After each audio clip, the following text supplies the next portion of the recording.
What is salsa? Salsa. It's everywhere, in the movies, TV, clubs, music videos, and at any local dance studio. But does anyone really know how this sexy, sensuous Latin dance came about? Find out the answer in NY Salsa 101's The History of Salsa.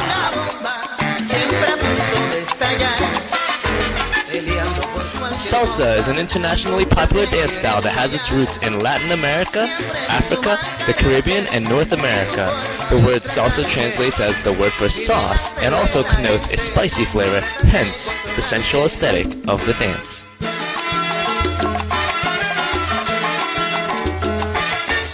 It started in Africa con la conga, skin on wood. The origins of salsa start in Cuba when African rhythms came to the New World through the slave trade in the form of the rumba. The sounds of these ancient times were used to call forth various gods.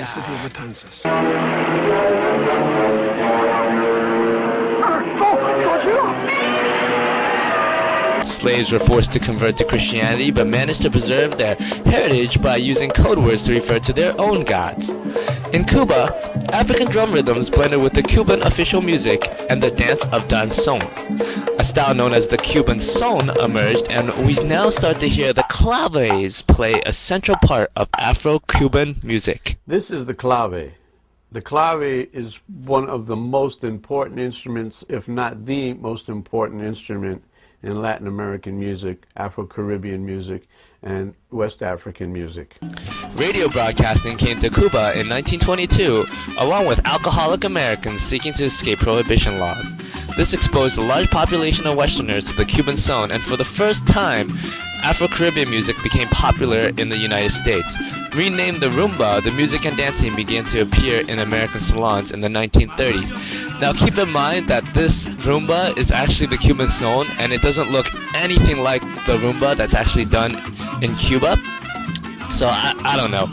And well, it's still a popular style today among ballroom dancers. The rumba in many ways, it looks like a slower version of salsa. It's got some of the, footwork elements, the Cuban hip motion, and the arm styling as well. Now, even with the danzón, which has its origins in, believe it or not, English social dancing. So, I mean, if you really wanted to trace the origins of what we consider Latin social dancing, you could probably go back to like Jane Austen days. Well, anyways, even with the danzón, you can see the beginnings of the basic back and forward break of the basic time step.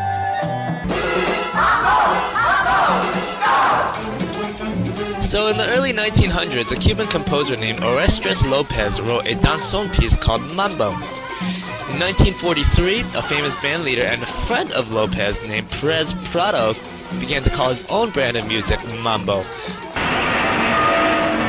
which actually means conversation with the gods, that, calling back to the whole African influence of this music.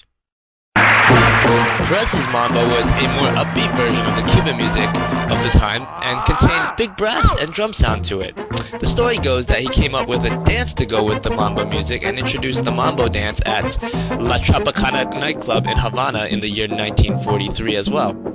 Prado Perez took tour in the United States in 1951, and the mambo became a craze, and Perez became known as the famed Mambo King.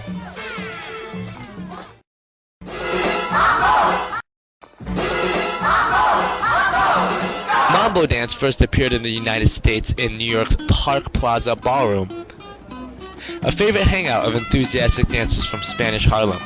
However, the real breakthrough for the mambo came when it gained its excitement in 1947 at the Palladium, which was located in downtown Manhattan.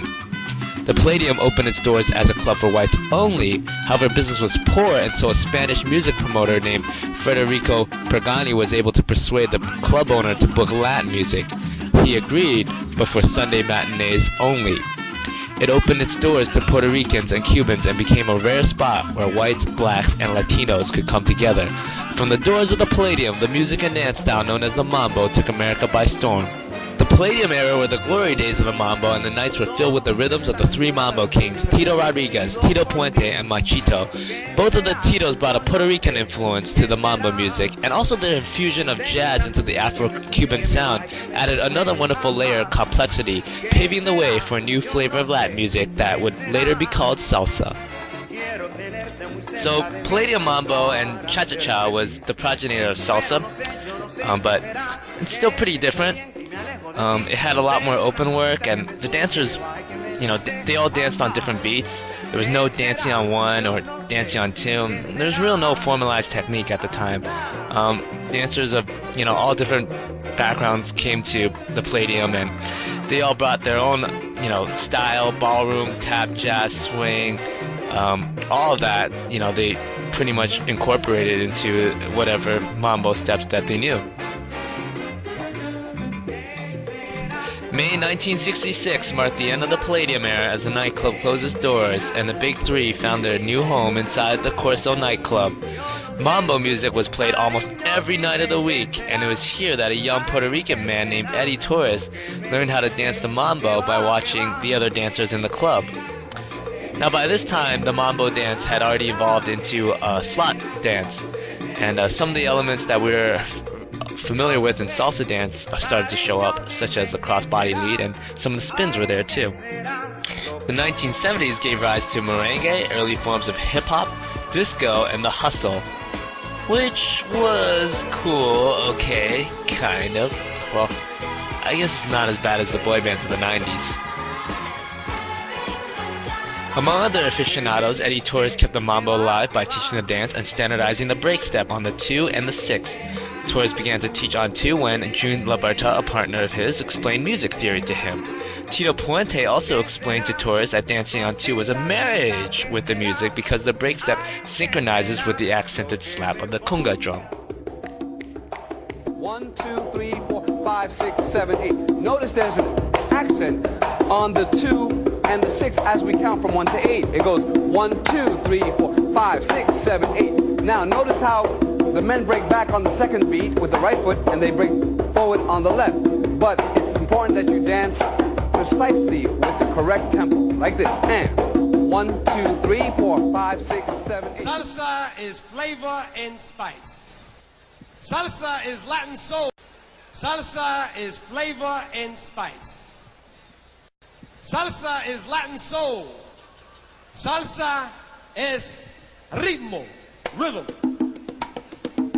In 1973, a Puerto Rican named Izzy Sanabria launched a TV show called Salsa.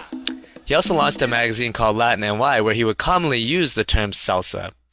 And in 1975, Latin NY magazine hosted its first ever Salsa Awards. Coverage of this event by the NY Times, Newsweek, and Time magazine generated worldwide interest in what seemed to be a new form of music. Some musicians protested the term salsa, complaining that Izzy was merely putting a new label on Cuban music.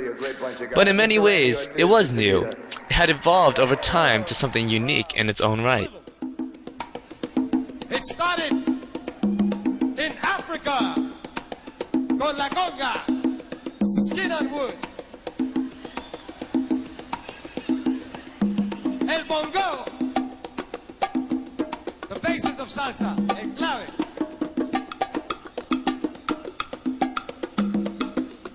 El ritmo de África al Caribe, Puerto Rico, Santo Domingo, Cuba, México, Sudamérica. Here mixed with the Indian, el timbal, el güiro,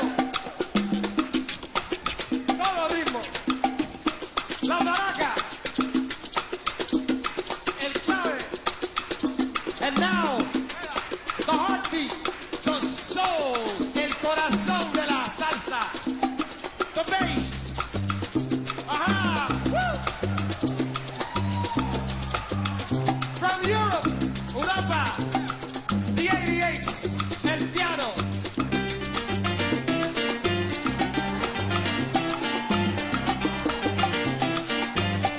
Yeah! The sons and daughters came to the United States.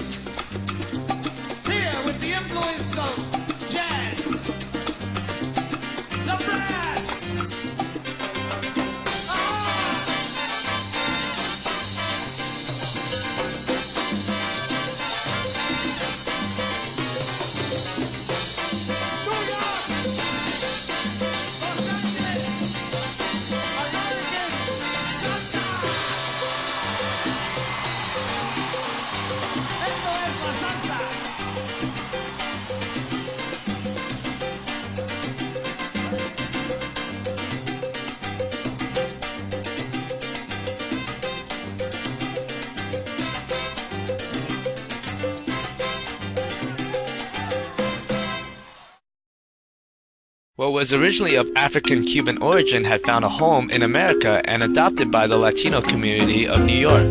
Innovations made by Puerto Rican musicians such as Tito Puente, Tito Rodriguez, Willie Colon, and Hector Lavoe transformed the Afro-Cuban based music to a unique New York Latin music. Modern salsa is something that was evolved here through the fusion of different cultural influences, making what some might consider a homegrown American phenomenon. In the 1980s, Eddie Torres began to formalize Mambo on 2 and made it something professional dancers could learn by standardizing and teaching a repertoire of moves that had names to them. We now call the dance salsa since the term salsa has become internationally accepted to refer to music of African-Cuban origin as well as New York Latin music and their dances. Moving salsa education out of the street and into the studio made it easier for students to learn spins, and as a result, the salsa today emphasizes more partner work and closed position dancing. This is also attributed to the popularity of the hustle in the Latino community during the 70s and their incorporation of the partner work into salsa. So I guess some good did come out of the disco days after all, but definitely not the fashion. Formalizing salsa made the dance much more marketable because it meant it could be taught in a class. Now, studios all around the world offer salsa classes, and it's become one of the most popular social dance styles out there. There are people dancing salsa in London, Taiwan, Korea, India, even Japan. Incredible! Incredible! Incredible!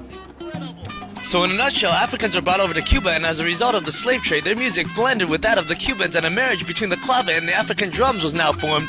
Mambo came along much thanks to Perez Parado, who took it to America. He introduced the big band sound by adding brass instruments, and Americans loved it, and so they began the glory days of Mambo. Innovation by New York's Puerto Rican musicians added an element of jazz, the sound of pianos. The music was transformed into what Izzy Sanabria labeled as salsa. As for the dance, Perez Parado spiced up the Cuban danzo and taught a new, more energetic dance called the mambo. The mambo came to the U.S. and incorporated elements of ballroom, swing, jazz, and tap while preserving its Latin steps.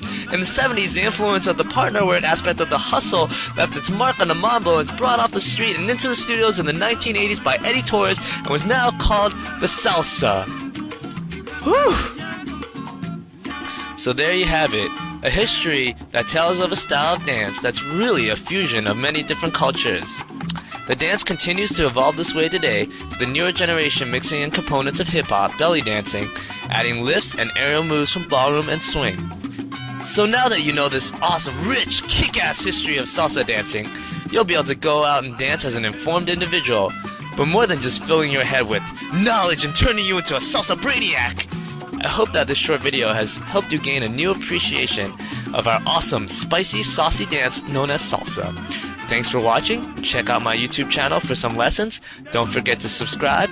Peace, and please feel free to use this video to educate your children.